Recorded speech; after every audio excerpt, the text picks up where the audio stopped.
Hey guys, AntVenom here, and welcome back to another Minecraft video. And today I'm going to be showing you guys the GLSL Shaders mod for Minecraft 1.1. But I'm not going to be doing this review in the way that everyone else would, in that there's something sort of special about this review.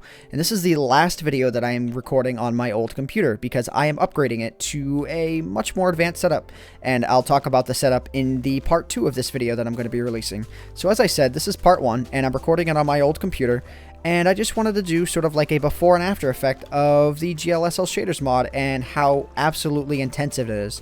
So the specs for this computer are going to be listed in the video description, so be sure to check that out if you're curious what kind of a system it takes in order to run this at 12 frames per second. Yes, that's right, 12 frames per second. And I actually changed up some of the options as well for this mod.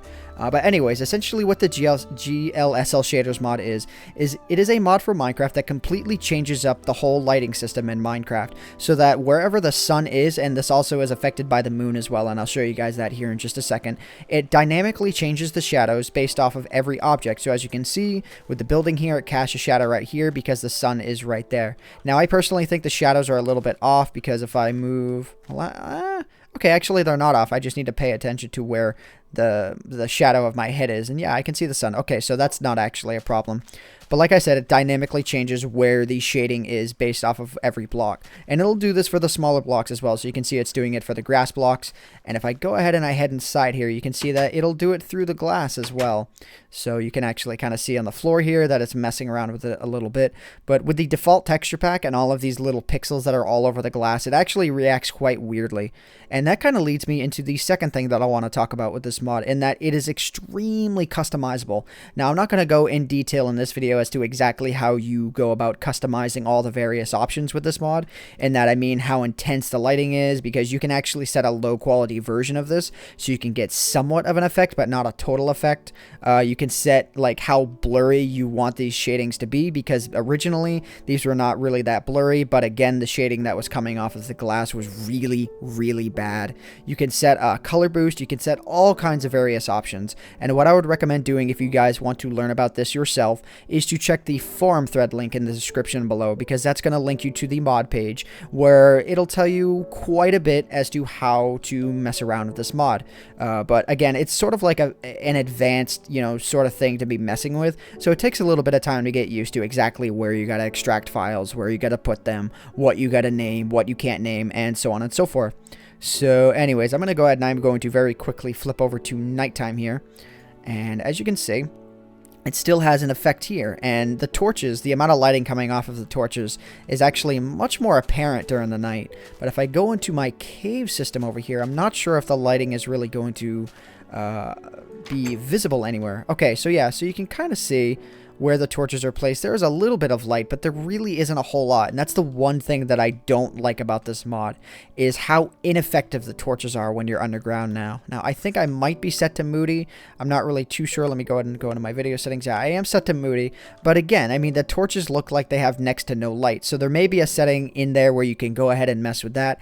I'm not too sure, but by default, I really feel that the torches should be much brighter. I'm only doing 13 frames a second right now. And I actually turned down the motion blur from what it originally was. Let's just say it was set to 2.5. I don't really know what scale that's on. I set it down to 0.5, but it's still doing this really bad stuff. But again, I'm on my old computer, so beggars cannot be choosers. So let's go into video settings here.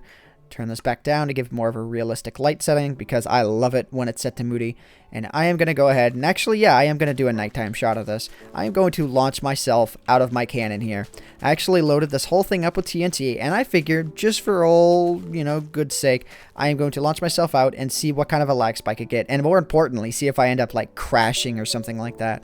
Now my memory usage is not that bad. I'm only at like 250 of 910 available megabytes of memory. So let's just go ahead and let's give this a try. Good old nighttime firing of the cannon here. My mouse is lagging so much too. And this never happens, by the way. My mouse never lags while I'm recording. So let's go ahead and let's do this. Let's set it off. Got the TNT. It's all fallen. Let's give... Oh, God. I think the lighting done goofed. Oh, you can see the sun on the other side. How high up am I? I'm like 400 blocks right now. And I'm coming back down. And actually, yeah, it got like... Whoa. And apparently I landed where other TNT has exploded before. So yeah, my frame rate went way up when I got really high up there and the whole lighting system kind of disappeared. So I was up at like 25 frames per second, so it clearly did not crash me, but it's messing around with my memory a little bit. So yeah, that's just something that I kind of wanted to show for this mod. Again, this is just the first part of a two-part review. When the second part of the review comes out, I'm not really going to be explaining a whole lot because there isn't really a whole lot to explain with this mod. But it's mainly going to be showing you guys the performance difference between part 1 and part 2. Oh yeah, and with the GLSL Shaders mod, the leaves wiggle around and all that good stuff. Yeah. Looks kind of weird when you like zoom in on a tree, and because this has the Optifine mod implemented, you can hold down the control key and it'll zoom you in. And if you look at these trees here, yeah, like they look like they're individually wiggling, and it's kind of weird, but it's kind of cool at the same time. Like, it's not so weird that it's just obnoxious. It's actually really quite cool, and I enjoy the feature quite a bit. But anyways, guys, that's pretty much everything that I wanted to show you guys as far as this mod goes. I am doing 10 frames a second right now. It is ridiculous. This mod, for the majority of my Minecraft audience, is gonna basically be how many frames per second can I max out at with this mod. So yeah, anyways guys, I hope you all have enjoyed this video thus far, and be on the lookout for part 2, which is going to come out in the next couple of days, assuming my computer build ends up going quite smoothly. So anyways, my name is AntVenom, and I bid you all farewell. Thanks so much for watching. So one more thing that I wanted to note now that the thumbnails are on screen here is that I'm going to be showing you guys what it looks like underwater and how it looks in the end and in the nether in part 2. So I just didn't want you guys to have the impression that I ended up forgetting it in this video. So yeah, thanks so much for watching.